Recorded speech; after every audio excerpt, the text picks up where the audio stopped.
Après le clash, les deux capitales donnent finalement la chance à la diplomatie pour apaiser la tension. Si rien n'a filtré de l'objet de cette visite, tout laisse à croire que les deux présidents pourraient accorder leur violon sur la question du groupe paramilitaire Wagner et la date des futures élections. Le colonel Assimi Goïta et son homologue français se sont plusieurs fois entretenus au téléphone sans pourtant se rencontrer physiquement. Finalement, les deux chefs d'État dont tout oppose aujourd'hui se rencontreront à Bamako le lundi 20 décembre prochain. Et au menu de la visite du chef d'État de l'ex-puissance coloniale au Mali, la clarification de Bamako sur le dossier d'une éventuelle collaboration que l'Occident prête aux autorités maliennes avec le groupe paramilitaire russe Wagner. La tension entre l'Élysée et le palais de Koulouba est montée d'un cran suite à la publication d'un article de Reuters annonçant des pourparlers entre Bamako et le groupe de sécurité privé Wagner pour assurer la sécurité des officiels maliens et la formation des militaires FAMA.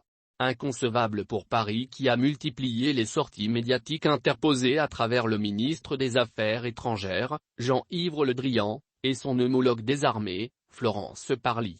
Ces deux ministres français ont affirmé l'opposition de l'armée française de travailler sur le même terrain avec un groupe militaire dont ils accusent d'avoir perpétré des exactions contre les populations civiles en Centrafrique. Outre les membres du gouvernement français, le président Macron a pris la parole pour mettre en garde Bamako face à son rapprochement avec les Russes et en qualifiant les propos du Premier ministre malien devant les Nations Unies et en mettant en cause la crédibilité du gouvernement de la transition qui, selon lui, est le fruit de deux coups d'État. Le chef du gouvernement de la transition avait clairement qualifié la décision unilatérale de la France de mettre fin à la mission de Barkhane d'abandon en plein vol. Bien que les autorités de la transition malienne aient jamais reconnu qu'elles ont signé un accord avec un groupe de sécurité privé, elles continuent d'entretenir de très bonnes relations avec le Kremlin. Depuis la prise du pouvoir par les militaires, la Russie fait partie des pays qui ont le plus soutenu militairement le Mali en termes de fourniture de moyens d'aviation, des armes et des véhicules de combat. En plus des questions de défense et de sécurité, le président français pourrait également aborder avec son homologue malien l'organisation des élections présidentielles en février prochain. La France qui va prendre la tête de l'Union européenne dès janvier est dans la même longueur d'onde que les chefs d'État de la Communauté des États de l'Afrique de l'Ouest de tenir les élections le 27 février prochain pour mettre fin à la transition de 18 mois.